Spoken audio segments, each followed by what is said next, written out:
Differentiators.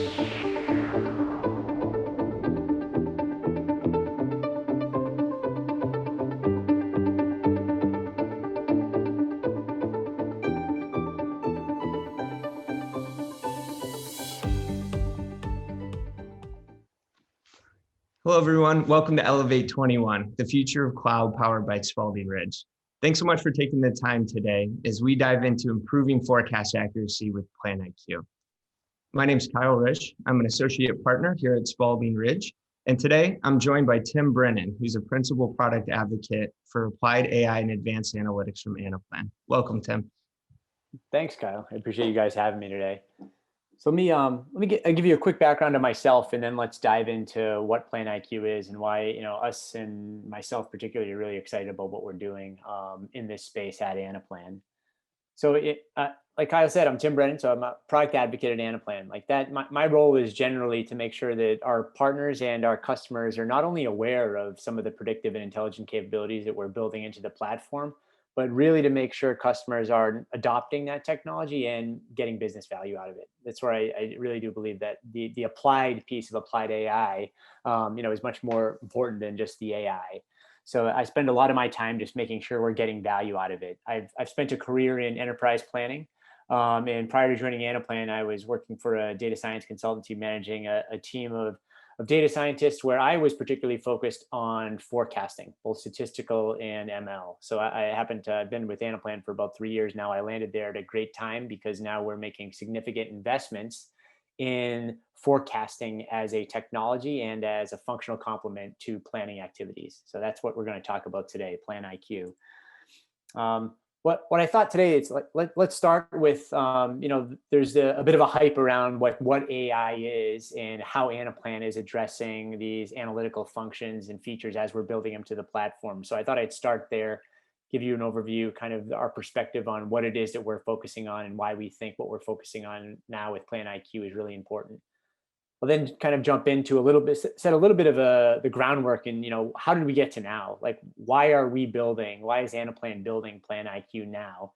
And then where do we think that's going to be adding the most value to our customers? What are they going to be seeing that's different? Where are prospects really going to be able to lean in and get more value than they would have otherwise not gotten in the past? We'll dive into, I'll explain about how it works. Like what are the technologies that are supporting this? What we're expending our efforts on, making sure that we're delivering a great user experience to people who are used to using Anaplan. And then, of course, I'm going to jump into the product. I'll show you, hey, this is what those outputs of PlanIQ could look like when we're thinking about consuming the forecasts that are coming from PlanIQ. And then I really want to show you how easy and how simple it is to set up PlanIQ to integrate with your Anaplan ecosystem. And I'll show you a few creative ways that we're seeing customers think about using those outputs. So hopefully at the end of the talk, you'll have a really good understanding of why it is that we're building what we're doing and where our customers and our users can really get value out of having access to this type of technology.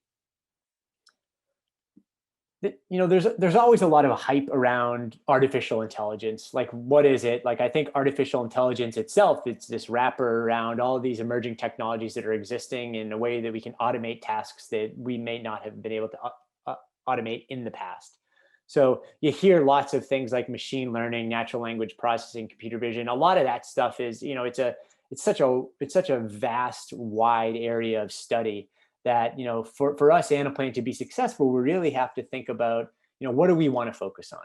What are the technologies that might fall under this AI umbrella that we think are very natural complements to planning activities? So we think about things that our customers are used to leveraging in years past. We do have this really powerful, this hyperblock technology that, in terms of a great landing spot for consuming analytics, it's really adding this decision layer that's completing analytical stacks that customers may not have had access to in the past. So if you think about where analytics typically end up, they end up in this consumption layer, your BI tools, your Tableaus, your Lookers, your Power BIs. And that's great. Those are great, really powerful tools, but it's a bit removed from the decision-making process. So just in itself, Anaplan as a platform, as that decision-making platform, if your analytics are ending up there, we think that's a much more seamless and effective experience for actually getting a return on that investment you're making in analytics. Again, those things that naturally, those highly analytical functions that naturally complement planning, we think about things like optimization. So Anaplan customers have had access to the optimizer through the platform for the past several years. That's a great natural complement to planning. It's not predictive, it's analytical though. So then this next rendition of what we're trying to do here is, what's another natural complement? Forecasting. So, forecasting itself is different than planning. There are two different things. You are planning for your forecast, but we see that as this very high value add, algorithmic forecasting. It's an activity that our customers have been doing what they could be doing on the platform or doing outside the platform and bringing in the platform for years. And we think there are ways to improve upon that. So we're with PlanIQ, again, we're honing our focus on one of these areas we think can really improve planning processes. And we're building this native forecasting framework into Anaplan.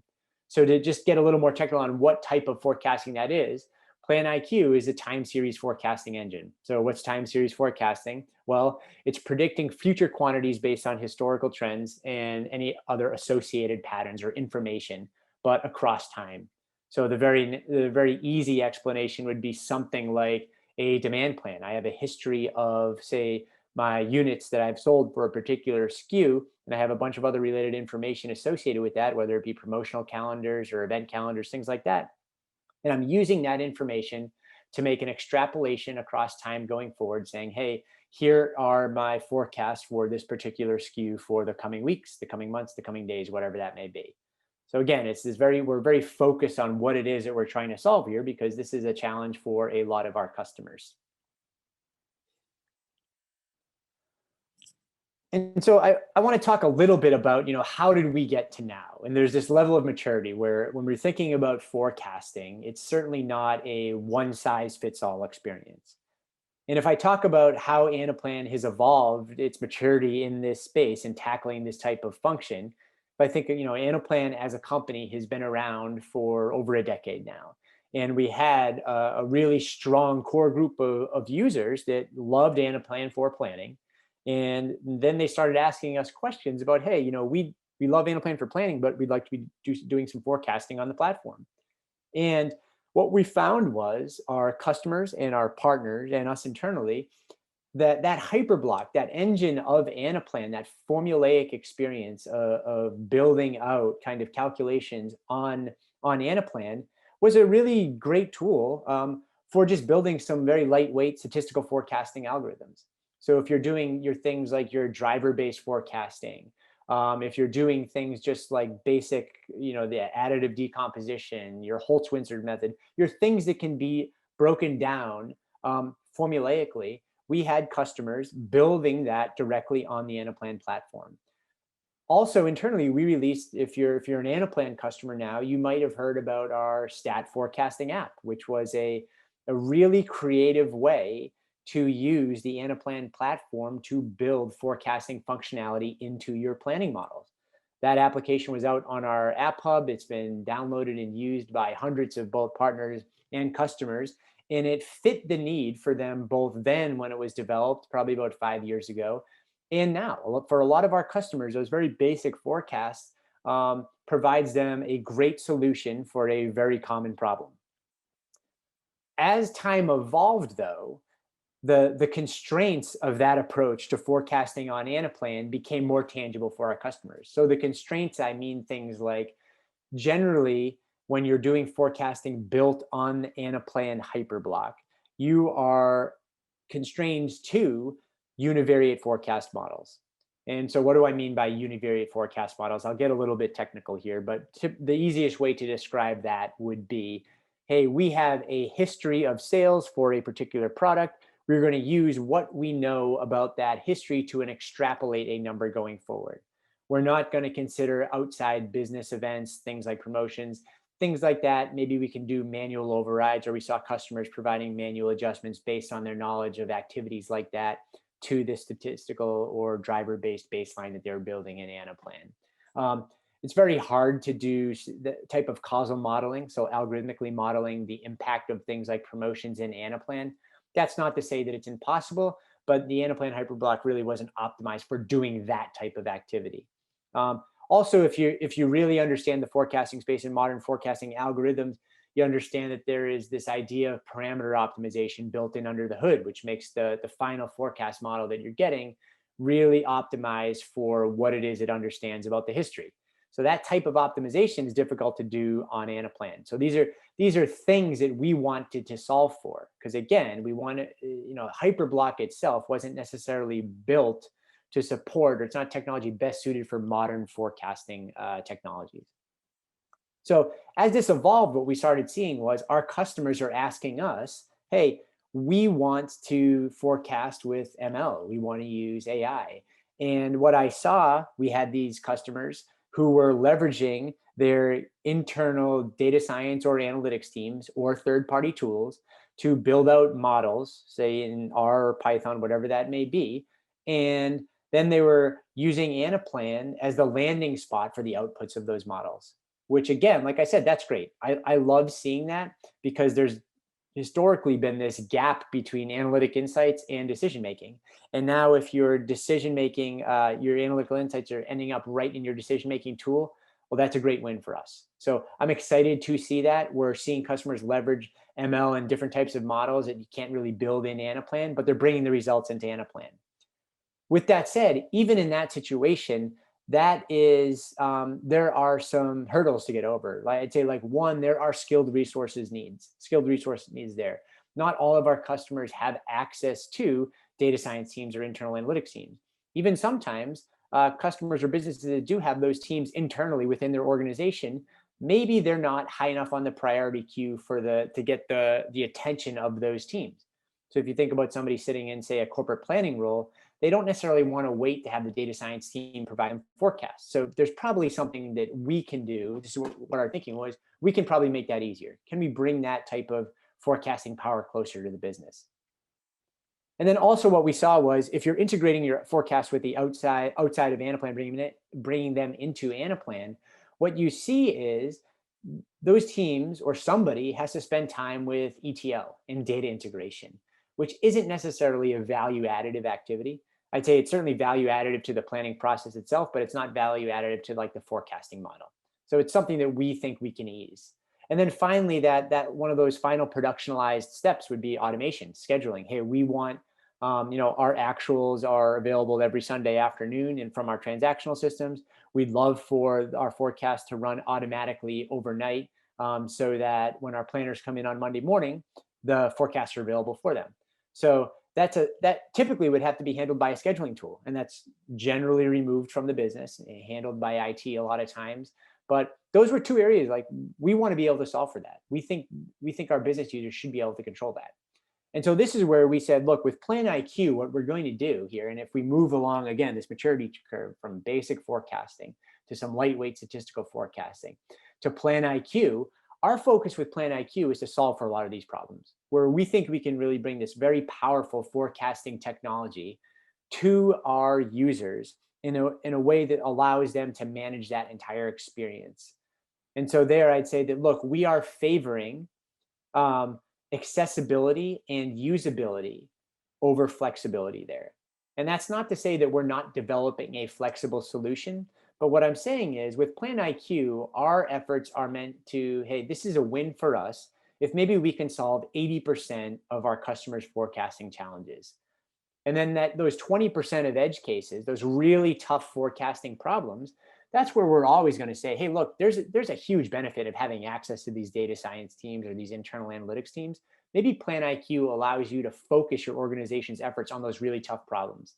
So maybe we can ease the load there and allow you to kind of control more of your own destiny, and then just hone the focus of those other teams to help solve some of those other problems. So this is why we kind of like this visualization, because it shows this maturity curve of forecasting. And all of our customers, all of our customers are on different levels of this maturity curve, but we're trying to solve big pieces of it. And so again, so what is PlanIQ? The things we're focused on, really, again, when we think about what customers' challenges are, why might they be interested in algorithmic forecasting? Well, one, there's always this focus on accuracy, like how accurate are your forecasts? And, you know, the accuracy of your forecast isn't something that can be fully solved by, say, some type of algorithm or some type of AI model. That's not what we're saying. I think what we're saying is, you know, the quality of your forecasting process can be greatly improved if you have better data points to look at. And we think some of those better data points will come from access to a technology like PlanIQ. So access to your industry leading statistical models, access to some really powerful and robust machine learning models that we'll get into a little bit more, you know, what exactly are those that we're adding in here. And then also, again, the automation repeatability of this. So the fact that now your forecasting process, your algorithmic forecasting process can be contained in your Anaplan ecosystem and managed as a service by Anaplan, we think that's incredibly valuable. So it becomes not, hey, data science or analytics team, can you kind of kick off this process again for us? Or an over-reliance on those teams who are generally in very high demand. Like those resources are very valuable to any organization. We're trying to create that again, encapsulate all of that, what typically might be stuck in some machine learning pipeline. We're bringing that into your Anaplan ecosystem, making it much easier to manage, much closer to the business. And then again, because we've put a lot of thought into, look, what is it that we're trying to solve for? What are those painful pieces that even an analytics team would have to go through before they were able to generate those forecasts? A lot of that is, hey, bringing in the data, engineering features off that data, restructuring the data. There's, you know, a common joke when we used to say when I was doing a lot more of my work in analytics and data science was, you know, data science is 80% data, 20% science. And the thought behind that was so much of the time is spent on structuring data and getting it in the right order to generate models. So we've solved some of that. So now with PlanIQ, all you have to do is, hey, is your data in Anaplan? Great. PlanIQ, it can kind of consume that, and then we can put those predictions right back in Anaplan. So we've really cut down the time to value that our customers would see before they could actually see forecasts into their planning process. And then again, this is just more about, hey, those things, hey, we're focusing on accuracy. We think it's going to improve the quality of your forecast. And we think it's, again, the quality of your forecast is also improved by automation, repeatability. You can always understand what's going on, when things are running, what you're bringing in. We're just really easing the use of access to this types of technology. Same thing around time and efficiency gains, all of that stuff. Again, accuracy is a big piece of it. But really what we're focusing on here, I keep saying this and I'll always keep saying this, that you get better business outcomes by improving the quality of the forecasting process. The algorithms behind it are just a component of that, but we think it's a really important component of it. And we think now our customers have a lot easier way to access that type of technology. And so what does it look like? Let me stop here for a second and talk more technically about what's going on, what Anaplan is built here and why we've chosen to do what we're doing. So one, you know, we might have this, there's a common question. If you've used Anaplan before, there's this question, look, we have statistical modeling in Anaplan. We're building this out now. So what do we need PlanIQ for? So it's a good question. As I described before, I think when we're doing the quote unquote statistical modeling in Anaplan today, it's a very creative way to use the Anaplan platform, to use that hyperblock. You have these formulas, you can build them out. They're highly scalable, fast, efficient. It's built into the process. That's great. As I mentioned, hyperblock itself was not a technology built to support modern forecasting techniques. So there are those constraints we talked about. There are scalability issues sometimes with this that we think PlanIQ is solving for.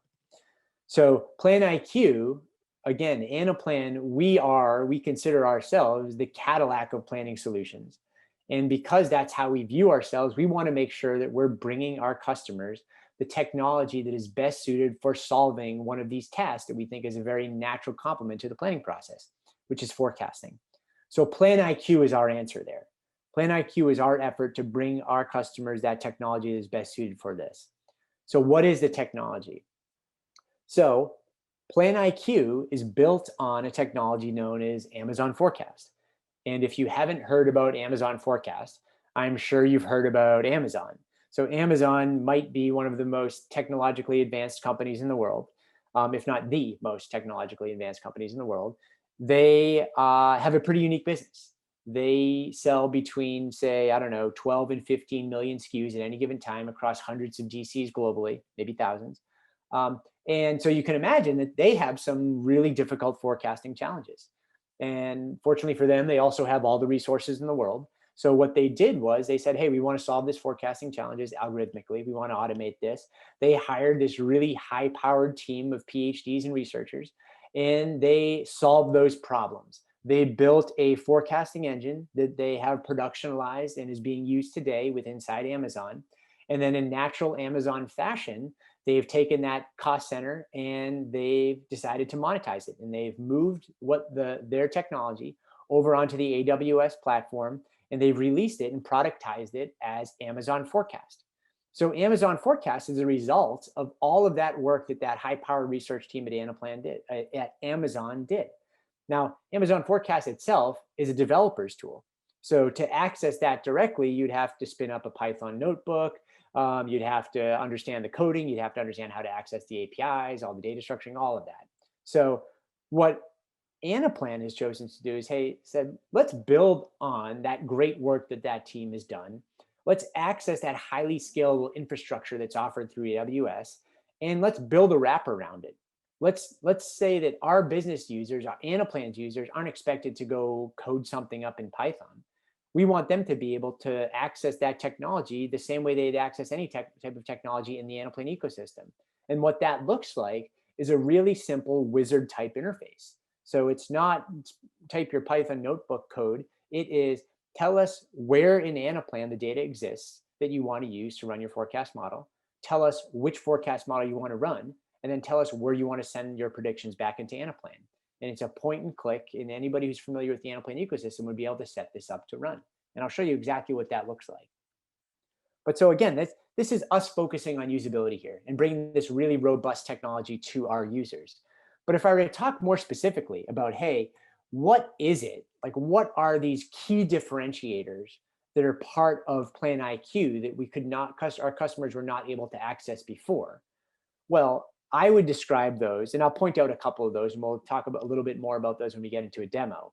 But one, your industry-leading statistical forecasting algorithms. So your exponential smoothing family of models, that's your ETS algorithm, your ARIMA models, Facebook's profit model, all of those are accessible from PlanIQ. And those are the things those things are highly optimized. So your idea of parameter optimization that was really difficult to do on the hyperblock on Anaplan, that's no longer an issue. That's handled automatically by PlanIQ, so you can be confident you're getting the best forecast possible coming out of the engine. You're also going to have access to machine learning algorithms. So this is really the product of the research team, the research work that Amazon did, where you have these highly scalable neural network algorithms that are built in as part of PlanIQ that, again, these models aren't appropriate in all situations. But now customers have a way to access with them and experiment with them and iterate with them and figure out if they are helping to solve some of those forecasting challenges. And one point of differentiation I'd point out here with the specific models that we're offering out of PlanIQ today is that the machine learning algorithms are global in their perspective versus, say, a local model. So again, to dive a little bit deeper into what that means, a local model would be considered something like, say, in your ARIMA model or any forecasting model that's only taking into consideration, let's say, hey, I'm trying to make a forecast for product ABC, product SKU ABC. Well, I can take what I know about the history of product SKU ABC or any other related information about product SKU ABC, and I can use that information about product ABC and make a forecast forward. That's local. I'm just only considering information about product ABC, and I'm making my forecast. Now, global machine learning models, what they will do, they're not only taking into account information about product ABC before they're making the prediction for product ABC, but it's considering or learning across the history in the information of all of the product history that's being loaded into that engine. So, why is that important? One, because more data, in theory, allows the models to learn more about what the future could look like. But if we think about some of the most challenging forecasting problems that a lot of our customers have, one example would be something like a new product introduction, where naturally in a new product introduction, there isn't a history to extrapolate forward. So oftentimes there's like a heuristic approach here where we're saying, look, let's take a comparable product, or let's take, say, an ancestor product, and let's string on the history there, and we'll use that to make a forecast going forward. So that's an interesting and effective way to create those forecasts. But now with machine learning, what you can imagine you can do is, because it's learning across all of the products it knows, and because one of the inputs to the machine learning algorithms can be attributes of a product. So say like what category this product is, what's the price range of this product. So the machine learning algorithms, it might not have a history to learn from when it's going to make, say, a new product forecast, but it can say, look, I understand a lot about all the similar products that I'm trying to make a forecast for, and I understand how all those similar product launches have gone in the past. So now I have a lot of information that I may not otherwise have had to make a forecast going forward. So in that type of cold start type scenario, these machine learning algorithms can offer really interesting and powerful data points to helping solve some of these problems. And then finally, I'd say that, look, one of the things that I'm most excited about here with PlanIQ becomes the outputs of PlanIQ are probabilistic in nature. So what do I mean by that? And to me, as a forecasting practitioner, I'm really excited because this to me indicates that the field is moving forward.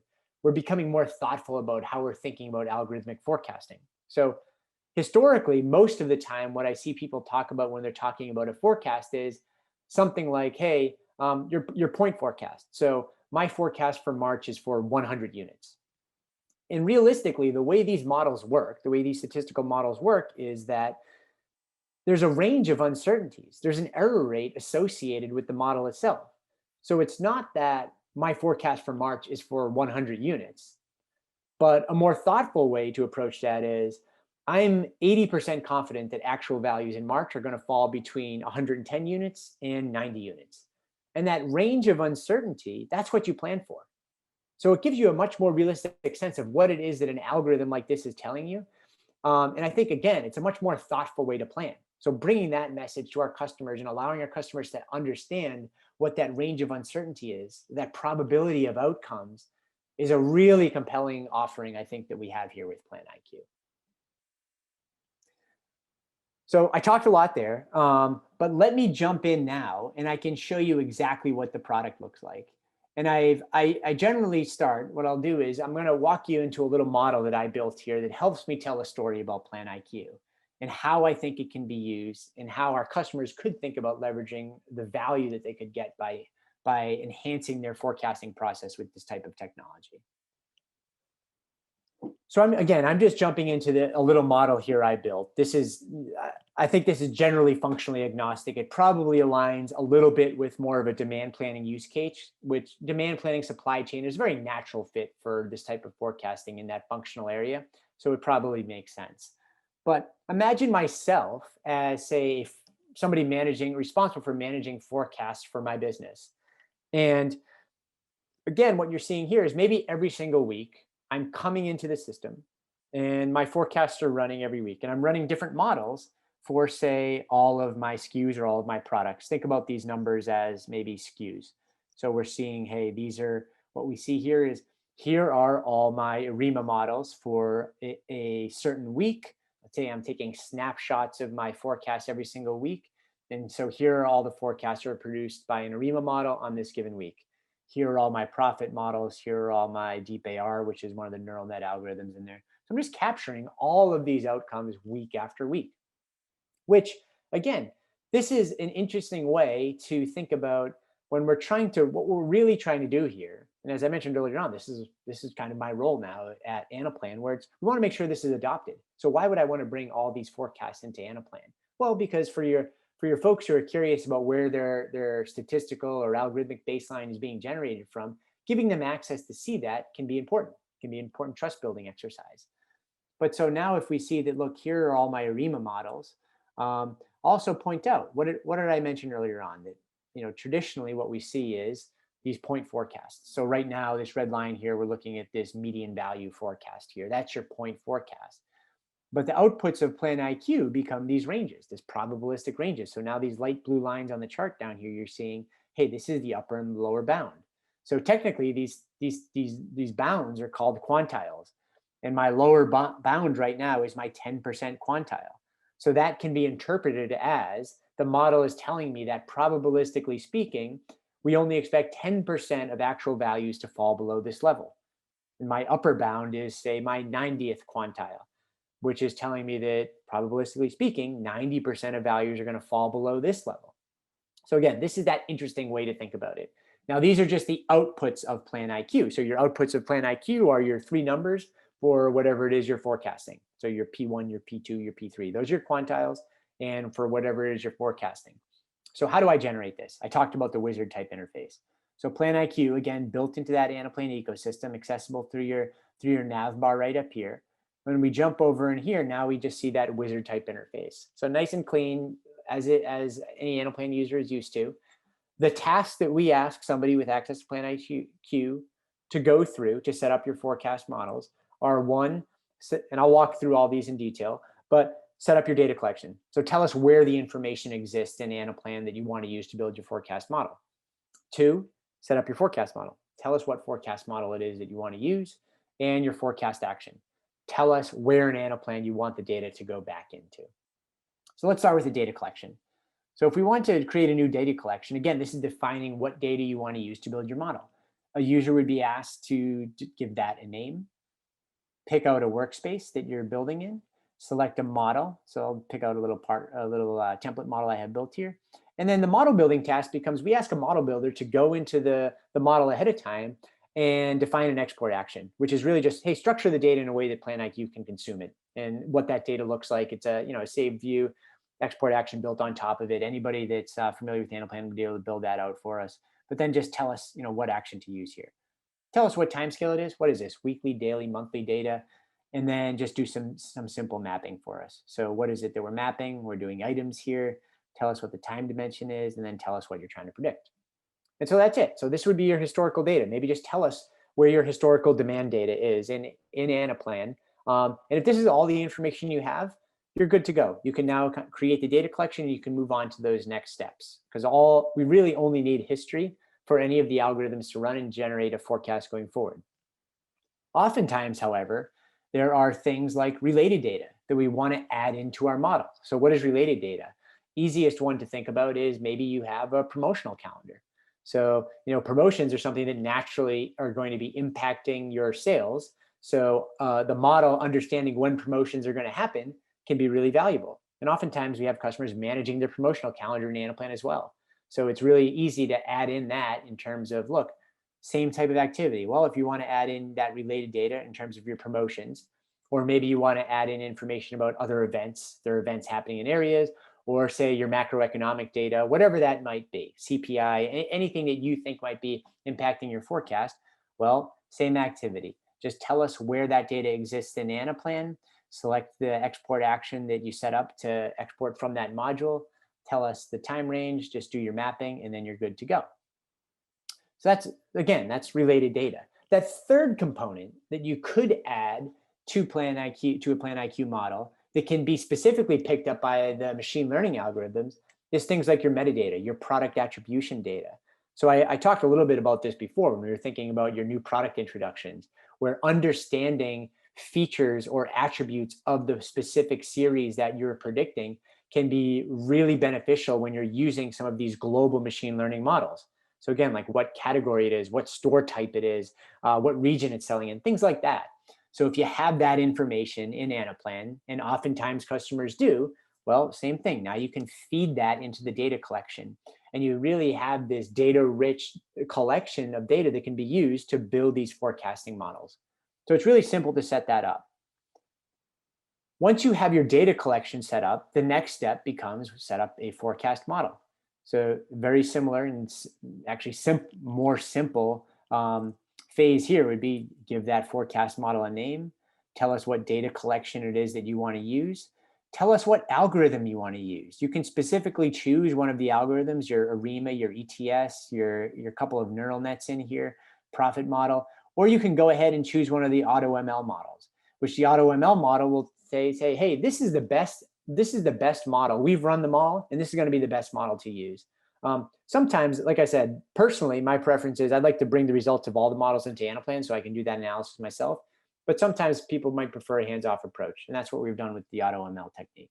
But again, you select what model it is you want, tell us what type of forecast you want to receive, so a weekly forecast, and then how far ahead you want to forecast. So maybe here we want to forecast ahead 12 weeks.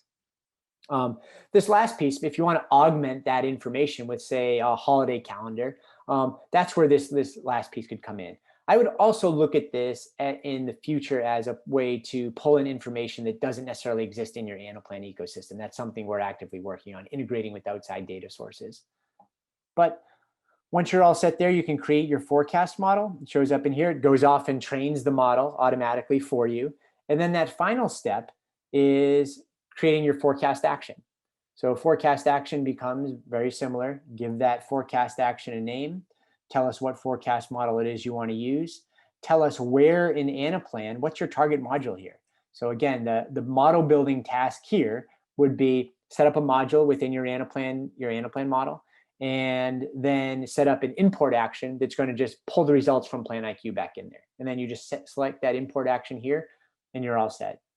We were talking about probabilistic outcomes earlier on. This is where you can modify, say, that upper and lower bound. Maybe if you don't want the 10% quantile and 90%, and you want 20 and 80, you can modify that as well. But that's it. Once you go ahead and create the action, the predictions can be run in a variety of different ways. I could go ahead and I could kick off this action directly from my PlanIQ interface here. So if I run this, the model itself will pull in information from the data collection. It will retrain if necessary, and then it'll put the predictions back into Anaplan. Another way to run it would be put a dashboard button. So you're familiar with these action buttons on your Anaplan dashboards. You can go ahead and put an action button that's going to kick off a PlanIQ forecast directly on an Anaplan dashboard. And then the final way that I mentioned earlier on was, well, we can go ahead and schedule it. Again, this is bringing that last productional activity into your Anaplan ecosystem, so our business users have control over this. Do we want to go ahead and schedule it? Hey, we want this to run, say, weekly, every Sunday night. You have full control over that now. So again, we've tried to take this forecasting pipeline and encapsulate the entire thing directly with your Anaplan ecosystem. And then the outputs, so that's it. Like, that's all it really takes to set up your PlanIQ instance. And then the outputs end up back here in Anaplan. And then how you choose to use them is entirely up to you. Like, so I look at this and say, I have all my forecast models, the history, the weekly snapshots of all these models in Anaplan. Well, now I have a great way to decide which model I should be using to predict every skew. So again, this is my model. The way I thought about this was, I want to figure out what model has been the most historically accurate at predicting this particular skew across time. And I want to measure that across, say, a particular lead time, so like a lag period, and a number of forecast periods. So I might look at this and say, for skew number 2, profit has been the most historically accurate. If I define that by your rolling MAPE on a lag 1 basis over the last 4 forecast periods. And again, this is all parameterized. This is why Anaplan becomes great for this stuff. But this becomes kind of like your final output, that maybe this is going into your demand planning process as your stat baseline. And I'm just providing this as an example because I think this is an interesting way to use Anaplan to cycle through your models and choose which is the best one. But ultimately, too, it's like, well, how do you really understand the value that you're getting by adding this type of forecasting into your model? And there are a lot of ways to do this, but I think one really interesting way to do it is to say, well, look, if we have access to PlanIQ and we have an understanding of what our forecasts have been in the past, well, now we can do some backtesting. And this is like an analytical activity that I highly encourage, where you should be benchmarking your forecast. And then you should be seeing, let proof be the pudding. I'm not here to tell you that, hey, PlanIQ is going to solve your forecasting problems, but I encourage you to think about if there's going to be value there.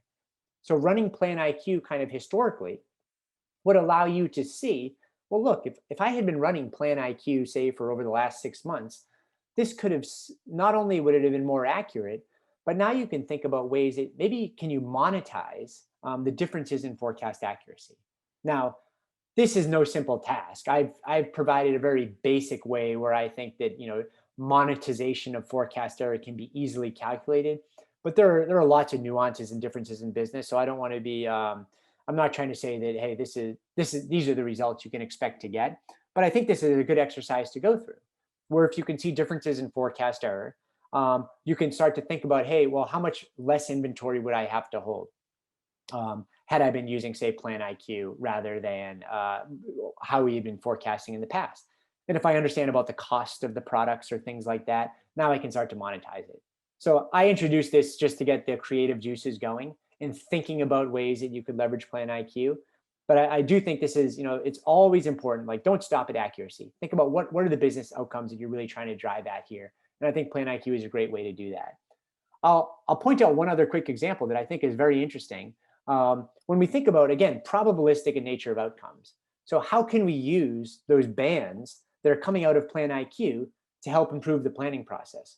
Well, one way to think about that is in terms of like proactive alerting of problems when you're going through a planning cycle.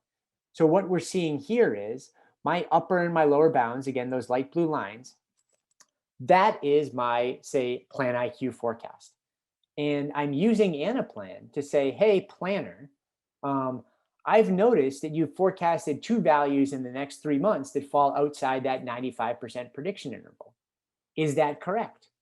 And at times that could be correct. So a planner could come in and say, look, yeah, there's a promotion going on, and then your alert gets cleared and you move on. But oftentimes this could be a very interesting way. Again, thinking creatively about, hey, what can we do with these bounds? This could really allow us to drive efficiency in the planning process. Maybe this is correcting a problem. The model's telling you that the values you're forecasting are unlikely based on what it knows about the history. So maybe now, again, you're driving efficiency in the planning process by going through kind of creative exercises like this. So I just want to, again, to me, these are exercises in creativity. I do think Anaplan offers a great way to do that and think about how you're leveraging forecast. And PlanIQ really just becomes another really powerful data point that we're introducing into the ecosystem. And we're really excited to see about what how customers decide to use this. But that's generally everything that I wanted to cover today. So I sincerely appreciate the attention. Then I sincerely appreciate you kind of inviting me here to talk about this, Kyle. But I'm happy to kind of answer any questions. I know you said you had a couple questions queued up that you'd like me to address. So I'm happy to address those now. Yeah, and thanks so much for walking through all that, Tim. I agree. Really exciting times, and from a forecasting perspective with the addition of PlanIQ here. So, I think just want to mention a couple of things. I think just the at Spalding Ridge, we had the opportunity to be part of the early access program for PlanIQ, and just a couple of notes that I took while you were speaking, Tim. I think some of the results we saw, just how quickly we saw an improved accuracy from with the PlanIQ from customers that are typically using your traditional stat forecasting methods. I think was number one a very big key takeaway for us. One of the things that I think you showed really well in here is, in I think a kind of overarching theme with Anaplan in general, is just how user friendly this tool is. I mean, you're not looking at any weird coding or anything like that. It's just very, very end user friendly.